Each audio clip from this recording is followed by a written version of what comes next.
Welcome, class, to the Intro to Java Programming. In this lesson, we'll review polymorphism, one of the major building blocks to object-oriented programming.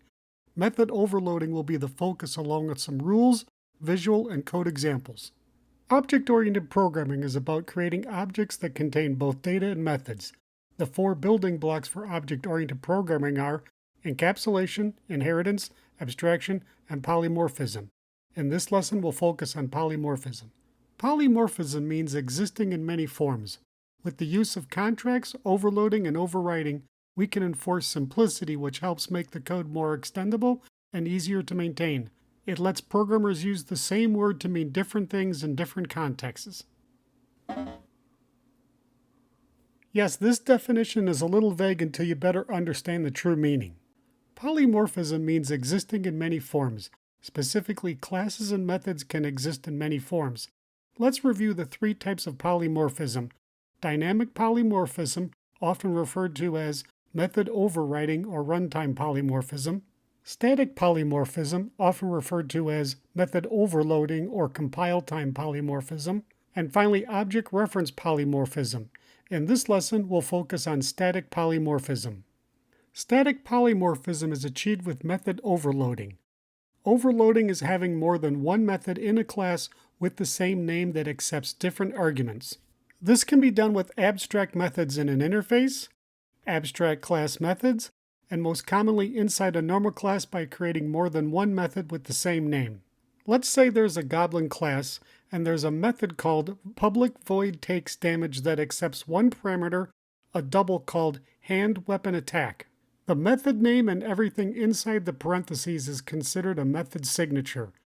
Inside the code block will be some unique code, probably reducing the amount of hit points from the goblin. With method overloading, there are a few rules to follow. There can be another takes damage method as long as the signature is different. Adding an additional parameter will make the signature different. So this method is allowed. The method name is the same. Instead of one parameter, there are two parameters. This method signature added an additional parameter which makes the signature different, and now the takes damage method is now overloaded. Method overloading is possible with the same number of parameters if the data type of one or more are changed. This method signature is allowed. The second parameter data type is an int. In the previous method with two parameters, the second parameter data type is a double. These two methods have the same name, they have two parameters, and the second parameter uses a different data type, which makes this a valid overloaded method. Method overloading is also possible if the order the parameter data types appear are different and provided no other rules are violated. This method signature is similar to the previous method except the order of the parameters are changed. This method has a double as the first parameter and an int as the second. The new method has an int as the first parameter and a double as the second. This is a valid method overload. Changing the parameter names will not make a valid method overload. It's all about the data types. Look at this method.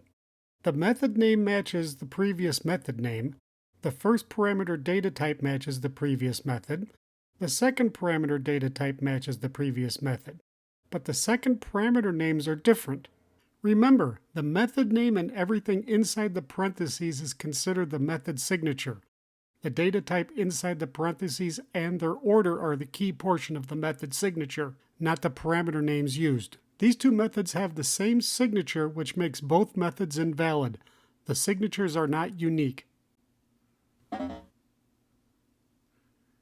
Changing the returned data type will not make a valid method overload. Look at this method. The method name and both parameters are the same data type as the previous method. Only the returned data type is different. The returned data type of the method is not part of the signature, so just changing the returned data type will not overload a method. There will be a compiler error instead.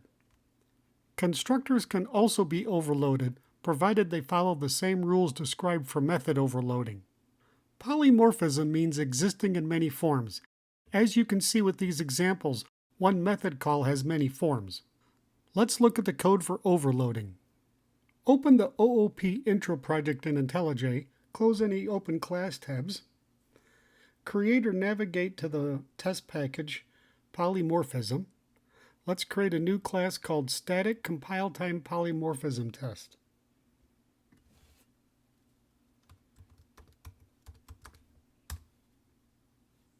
This first test will prove the constructor of a class can be overloaded. The first part of the test will pass 0 parameters and assert the hit points remaining is 0.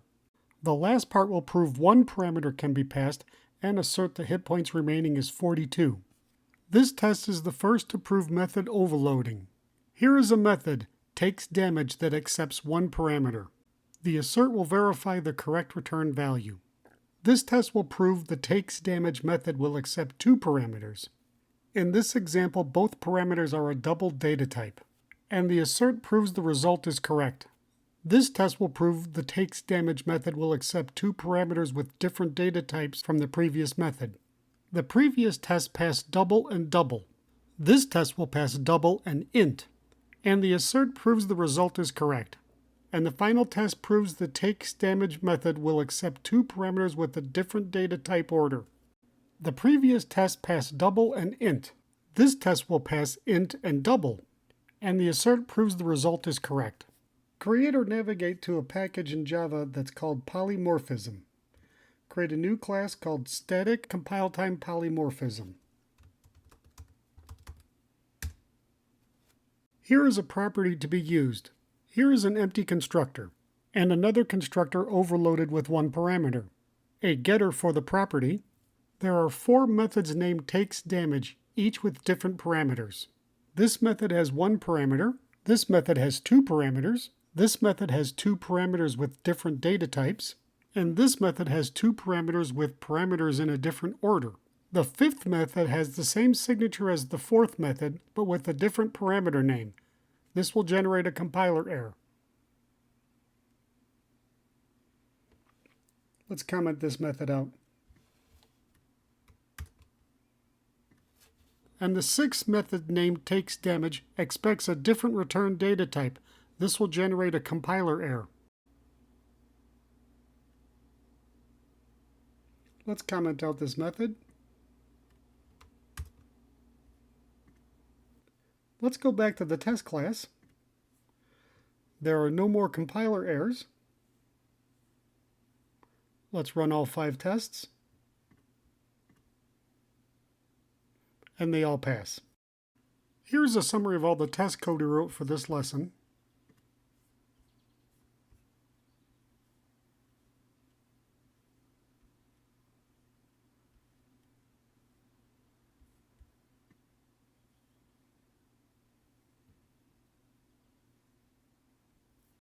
You should now have an understanding of static compile time polymorphism with method overloading.